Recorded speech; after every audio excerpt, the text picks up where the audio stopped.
Chennai super Kings ತಂಡ IPL 2026ರ ಸೀಸನ್ನ ಮೊದಲ ಗೆಲುವನ್ನ ದಾಖಲಿಸಿದೆ. ಚೆನ್ನೈನ ಎಂ.ಎ. ಚಿದಂಬರಂ ಕ್ರೀಡಾಂಗಣದಲ್ಲಿ ನಡೆದ ಒಂದು ಪ್ರಮುಖ ಪಂದ್ಯದಲ್ಲಿ ಡೆಲ್ಲಿ ಕ್ಯಾಪಿಟಲ್ಸ್ ತಂಡವನ್ನ 23 ರನ್ಗಳಿಂದ ಸೋಲಿಸಿತು. 2026 ಏಪ್ರಿಲ್ 11ರಂದು ಸಂಜು ಸ್ಯಾಮ್ಸನ್ ಮಿಂಚಿನ ಪ್ರದರ್ಶನ ನೀಡಿದರು. ಕೇವಲ 56 ಎಸೆತಗಳಲ್ಲಿ ಅಜೇಯ 115 ರನ್ ಸಿಡಿಸುವ ಮೂಲಕ ತಮ್ಮ 4ನೇ ಐಪಿಎಲ್ ಶತಕ ಮತ್ತು ಚೆನ್ನೈ ಸೂಪರ್ ಕಿಂಗ್ಸ್ ಪರ ಮೊದಲ ಶತಕವನ್ನ ಗಳಿಸಿದರು. ಈ ಗೆಲುವಿಗೆ ಜೇಮಿ ಓವರ್ಟನ್ ಅವರ ಅದ್ಭುತ ಬೌಲಿಂಗ್ ಪ್ರದರ್ಶನವೂ ಕಾರಣ. ಕೇವಲ 18 ರನ್ ನೀಡಿ 4 ವಿಕೆಟ್ ಕಬಳಿಸಿದ ಅವರು ಡೆಲ್ಲಿಯ ರನ್ ಚೇಸ್ಗೆ ಪರಿಣಾಮಕಾರಿಯಾಗಿ ಬ್ರೇಕ್ ಹಾಕಿದರು. ಸತತ 3 ಸೋಲುಗಳ ನಂತರ ಬಂದಿರುವ ಈ ಮಹತ್ವದ ಗೆಲುವು ಸಿಎಸ್ಕೆ ತಂಡಕ್ಕೆ ದೊಡ್ಡ ತಿರುವು ಕೊಟ್ಟಿದೆ.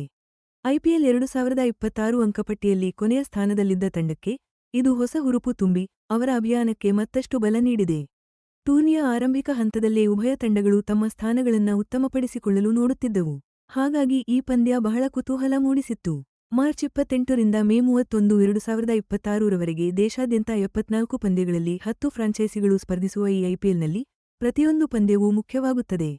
ದೆಹಲಿ ಕ್ಯಾಪಿಟಲ್ಸ್ ನಾಯಕ ಅಕ್ಷರ್ ಪಟೇಲ್ ಟಾಸ್ ಗೆದ್ದು ಬೌಲಿಂಗ್ ಆಯ್ಕೆ ಮಾಡಿದ್ಮೇಲೆ ಚೆನ್ನೈ ಸೂಪರ್ ಕಿಂಗ್ಸ್ ಅವರ ಈ ನಿರ್ಧಾರವನ್ನ ಚೆನ್ನಾಗಿ ಉಪಯೋಗಿಸಿಕೊಂಡ್ರು. ಯಾಕಂದ್ರೆ ಅವರು 2 ವಿಕೆಟ್ ಕಳೆದುಕೊಂಡು 212 ರನ್ಗಳ ದೊಡ್ಡ ಟೋಟಲ್ನ ಹಾಕಿಬಿಟ್ರು. ಎಂ.ಎಸ್. ಧೋನಿ ಇಲ್ಲದಿದ್ದಾಗ ವಿಕೆಟ್ ಕೀಪಿಂಗ್ ಜವಾಬ್ದಾರಿ ವಹಿಸಿದ್ದ ಸಂಜು ಸ್ಯಾಮ್ಸನ್ ಅದ್ಭುತ ಪವರ್ ಹಿಟ್ಟಿಂಗ್ ಪ್ರದರ್ಶಿಸಿ ಇನ್ನಿಂಗ್ಸ್ನ ಮುನ್ನಡೆಸಿದ್ರು. ಅವರು ಕೇವಲ 52 ಎಸೆತಗಳಲ್ಲೇ ಸೆಂಚುರಿ ಬಾರಿಸಿದ್ರು. ಅವರ ಅದ್ಭುತ ಫಾರ್ಮ್ ಮತ್ತು ಟೈಮಿಂಗ್ನ ತೋರಿಸಿದ್ರು. ಸ್ಯಾಮ್ಸನ್ ಅವರ ಆಟ ವಿಶೇಷವಾಗಿ ಉಲ್ಲೇಖನೀಯ ಅಂದ್ರೆ ಅವರು 55 ರನ್ನಲ್ಲಿದ್ದಾಗ ಪಥು ನಿಸ್ಸಂಕ ಅವರ ಕ್ಯಾಚ್ ಬಿಟ್ಟಿದ್ರು. ಈ ಅವಕಾಶವನ್ನ ಅವರು ಪೂರ್ತಿಯಾಗಿ ಉಪಯೋಗಿಸಿಕೊಂಡು ದೆಹಲಿ ಬೌಲರ್ಗಳನ್ನ ನರಮಾರಿ ಬೀಡಾಡಿಸಿ ಬಿಟ್ಟರು. ಅವರು ಆಯುಷ್ ಮಹಾತ್ರೆ ಜೊತೆಗ 113 ರನ್ಗಳ ಪ್ರಮುಖ ಪಾಲುದಾರಿಕೆಯನ್ನ ಕಟ್ಟಿದ್ರು. ಆಯುಷ್ ಮಹಾತ್ರೆ 36 ಎಸೆತಗಳಲ್ಲೇ ವೇಗವಾಗಿ 59 ರನ್ಗಳನ್ನ ಜೋಡಿಸಿದ್ರು. ಆದ್ರೆ ಡೆತ್ ಓವರ್ಗಳಲ್ಲಿ ಶಿವಂ ದುಬೆಗೆ ವೇಗವಾಗಿ ಸ್ಕೋರ್ ಮಾಡೋಕೆ ಅವಕಾಶ ಮಾಡಿಕೊಡೋಕೆ ಅವರು ರಿಟೈರ್ಡ್ ಔಟ್ ಆದ್ರು. ಈ ಬಲಿಷ್ಠ ಬ್ಯಾಟಿಂಗ್ ಫೌಂಡೇಶನ್ ಚೆನ್ನೈಗೆ ತಮ್ಮ ಟೋಟಲ್ನ ಡಿಫೆಂಡ್ ಮಾಡ್ಕೊಳ್ಳೋಕೆ ಒಂದು ಬಲವಾದ ಪ್ಲಾಟ್ಫಾರ್ಮ್ ಕೊಟ್ಟಿತ್ತು. ಚೆನ್ನೈ ನೀಡಿದ್ದ ದೊಡ್ಡ ಟಾರ್ಗೆಟ್ಗೆ ಪ್ರತಿಯಾಗಿ ಡೆಲ್ಲಿ ಕ್ಯಾಪಿಟಲ್ಸ್ ತಂಡ ಆಕ್ರಮಣಕಾರಿ ಆಟಕ್ಕೆ ಮುಂದಾಯಿತು. ಆರಂಭಿಕರಾದ ಕೆ.ಎಲ್. ರಾಹುಲ್ ಮತ್ತು ಪಥು ನಿಸ್ಸಾಂಕ ಅಗತ್ಯ ರನ್ರೇಟನ್ನು ಕಾಪಾಡಿಕೊಳ್ಳುವ ಉದ್ದೇಶದಿಂದ ಮೊದಲ 5 ಓವರ್ಗಳಲ್ಲೇ ಬೊಂಬಾಟಾಗಿ ರನ್ ಕಲೆ ಹಾಕಿದರು. 2026ರಲ್ಲಿ ಡೆಲ್ಲಿ ಕ್ಯಾಪಿಟಲ್ಸ್ ಪರ ಐಪಿಎಲ್ಗೆ ಪದಾರ್ಪಣೆ ಮಾಡಿದ್ದ ಶ್ರೀಲಂಕಾದ ಅಂತಾರಾಷ್ಟ್ರೀಯ ಆಟಗಾರ ನಿಸ್ಸಾಂಕ ಅದ್ಭುತವಾಗಿ ಆಡಿದ್ರು.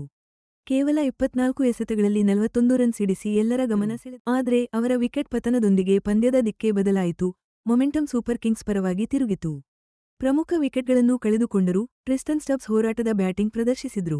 ಕೇವಲ 38 ಎಸೆತಗಳಲ್ಲಿ ಛಲದ 60 ಡೆಲ್ಲಿಯ ಗೆಲುವಿನ ಆಸೆಯನ್ನು ಜೀವಂತವಾಗಿಟ್ಟರು. ಆದರೂ ಚೆನ್ನೈ ಬೌಲರ್ಗಳು ನಿಯಮಿತವಾಗಿ ವಿಕೆಟ್ ಕಬಳಿಸುತ್ತಾ ಡೆಲ್ಲಿ ತಂಡ ದೊಡ್ಡ ಜೊತೆಯಾಟ ಕಟ್ಟುವುದಕ್ಕೆ ಅವಕಾಶವನ್ನೇ ನೀಡಲಿಲ್ಲ. ಅಂತಿಮವಾಗಿ ಡೆಲ್ಲಿ ತಂಡಕ್ಕೆ ಗುರಿ ತಲುಪಲು ಸಾಧ್ಯವಾಗಲೇ ಇಲ್ಲ. ಚೆನ್ನೈ ಸೂಪರ್ ಕಿಂಗ್ಸ್ ಬೌಲಿಂಗ್ ವಿಭಾಗ ನಿಜಕ್ಕೂ ತುಂಬಾ ಶಿಸ್ತುಬದ್ಧವಾಗಿ ಪರಿಣಾಮಕಾರಿಯಾಗಿ ಬೌಲಿಂಗ್ ಮಾಡಿದ್ರು. ಅದರಲ್ಲೂ ಇಂಗ್ಲೆಂಡ್ ವೇಗಿ ಜೇಮಿ ಓವರ್ಟನ್ ಪ್ರಯತ್ನ ಎದ್ದು ಕಾಣ್ತಿತ್ತು. ಓವರ್ಟನ್ ನಿಜಕ್ಕೂ ಅದ್ಭುತ ಪ್ರದರ್ಶನ ನೀಡಿದ್ರು. ಕೇವಲ 18 ರನ್ ನೀಡಿ 4 ವಿಕೆಟ್ ಪಡೆದ್ರು. ಇದು ಡೆಲ್ಲಿ ಕ್ಯಾಪಿಟಲ್ಸ್ ತಂಡವನ್ನ ನಿಯಂತ್ರಿಸೋದಕ್ಕೆ ನಿರ್ಣಾಯಕವಾಗಿತ್ತು. ಸರಿಯಾದ ಸಮಯಕ್ಕೆ ಪ್ರಮುಖ ವಿಕೆಟ್ಗಳನ್ನ ಕಬಳಿಸೋ ಅವರ ಸಾಮರ್ಥ್ಯ ಡೆಲ್ಲಿ ತಂಡದ ರನ್ ಚೇಸಿಂಗ್ ಯೋಜನೆಯನ್ನ ಸಂಪೂರ್ಣವಾಗಿ ಬುಡಮೇಲು ಮಾಡಿತ್ತು.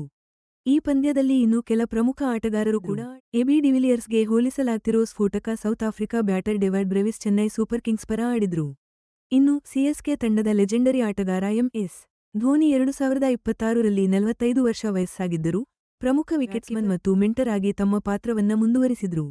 ಆದ್ರೆ ಕಾಲಿನ ಸ್ನಾಯು ಸೆಳೆತದಿಂದಾಗಿ ಐಪಿಎಲ್ 2026ರ ಮೊದಲ ಕೆಲವು ವಾರಗಳನ್ನ ಮಿಸ್ ಮಾಡಿಕೊಂಡಿದ್ರು.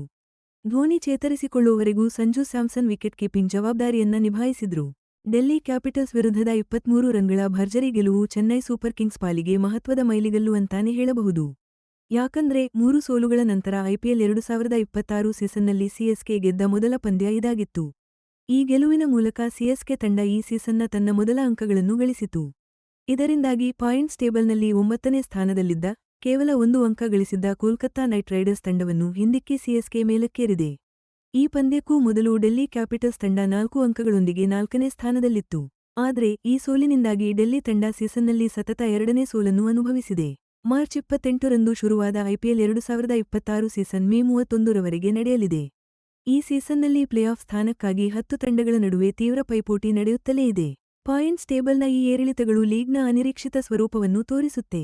ಯಾಕಂದ್ರೆ ಸಮಾನ ಅಂಕಗಳನ್ನು ಹೊಂದಿರುವ ತಂಡಗಳಿಗೆ ನೆಟ್ ರನ್ ರೇಟ್, ಎನ್ಆರ್ಆರ್ ಮತ್ತು ಹೆಡ್ ಟು ಹೆಡ್ ಫಲಿತಾಂಶಗಳು ನಿರ್ಣಾಯಕ ಟೈಬ್ರೇಕರ್ಗಳಾಗಿವೆ.